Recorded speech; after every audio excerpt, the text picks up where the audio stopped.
I recently dove into Warhammer 40,000 Space Marine 2, an action-packed third-person shooter steeped in the grim darkness of the far future. Over the past few weeks, I've faced its relentless waves of enemies and explored the immersive world on the PS5. My mission? To find out if this highly anticipated sequel lives up to the hype after a few weeks from launch. As a professional game studio content creator and game reviewer, I'll be breaking down my experience through a critical lens. Does it immerse you in its brutal, war-torn universe? Does it deliver the intense, satisfying combat Warhammer fans crave? And ultimately, does it deserve a place in your gaming library? So let me take you through my journey with Space Marine 2. Warhammer 40,000 Space Marine 2 returns players to the iconic role of an Ultramarine, this time on the PlayStation 5, showcasing impressive next-gen hardware capabilities. Developed by Saber Interactive, the game takes you back to the grim, war-torn future of the 41st millennium. As Lieutenant Titus, you're tasked with fighting off the Tyranid Swarm,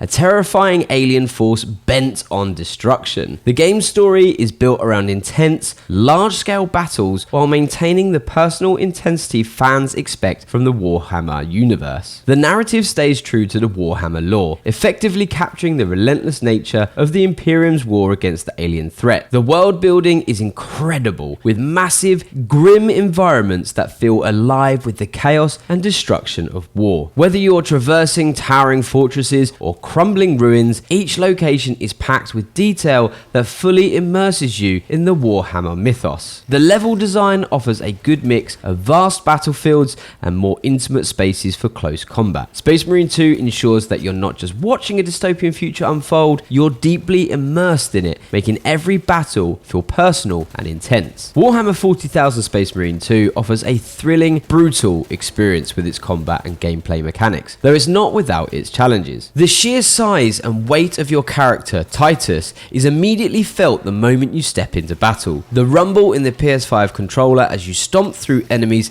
adds a level of immersion that making you feel like the heavy, powerful Ultramarine you were supposed to be. However, this same sense of weight comes with a downside. Combat can feel sluggish at times. Your character is slow, clunky, and the timing needed to block or dodge can feel at odds with the swarm of fast-paced enemies rushing at you. The game tries to balance this with visual cues, such as a blue light for blockable attacks and an orange light for dodge-only movements, but even these feel inconsistent, leaving you occasionally vulnerable despite the following prompts. The execution animations, though, are a highlight. They are brutal, polished, and never get old, no matter if you're taking down a grunt or a mid-tier boss. But as much as these moments shine, the overwhelming number of enemies, combined with your slower movement, can make your combat feel frustrating at times. You need to think strategically, but the swarms of Tyranids almost demand quick, nimble responses, creating a disconnect between your desired actions and the character's capabilities. Progression does help you in this regard, especially as you unlock better weapons like swords that enhance crowd control,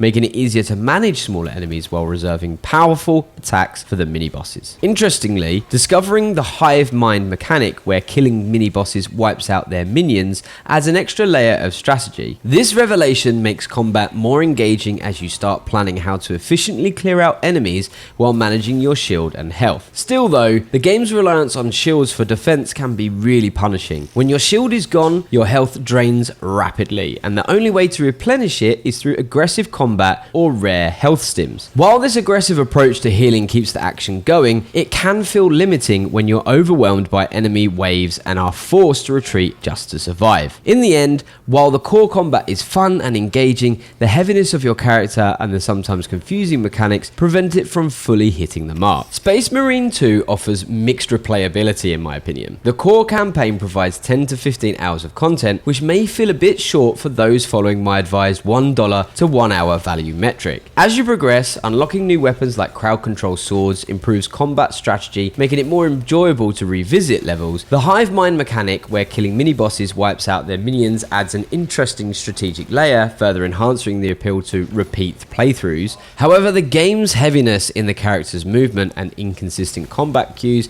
can make extended sessions feel frustrating. The slow, methodical pace doesn't always align well with the fast, chaotic nature of enemy swarms, which may deter players from returning often. Endgame content, especially matchmaking, also suffers from issues. I suffered sporadic moments being dropped into unfamiliar missions or just forever staring at a matchmaking loading symbol to try and play the endgame levels in sequential order, but with no prevail, breaking the flow and limiting cooperative replayability without friends. While quick match works better, the lack of reliable online play impacts long-term engagement. The endgame offers 6 distinct modes, each narratively rich and immersive, but it raises the question, does replaying the same 6 modes over and over again remain fun in the long run? While the story in each mode adds depth, the limited variety may not sustain long-term player interest. Ultimately, Warhammer offers decent replayability for those who enjoy mastering its combat system and all the crazy amount of unlocks, but it may fall short for players looking for extensive content or flawless online experiences. Space Marine 2 excels in world building and offers brutal, immersive combat true to its Warhammer roots. However, its clunky mechanics and slow, heavy character movement clash with the fast-paced enemy swarms, leading to frustrating gameplay moments. While the execution, animations and strategic weapon unlocks shine, inconsistent combat queues and broken matchmaking hurt replayability. For die-hard fans, the atmosphere might be enough, but others may want to wait for updates or a sale. I'm giving Warhammer 40,000 Space Marine 2 a nerd rating of 3.5 out of 5. If there was a longer storyline campaign that reached even maybe 30 hours, I would definitely be handing the game an almost perfect score. If you have any questions or comments regarding my review, I look forward to chatting in the comments below. Thanks for watching, and don't forget to subscribe.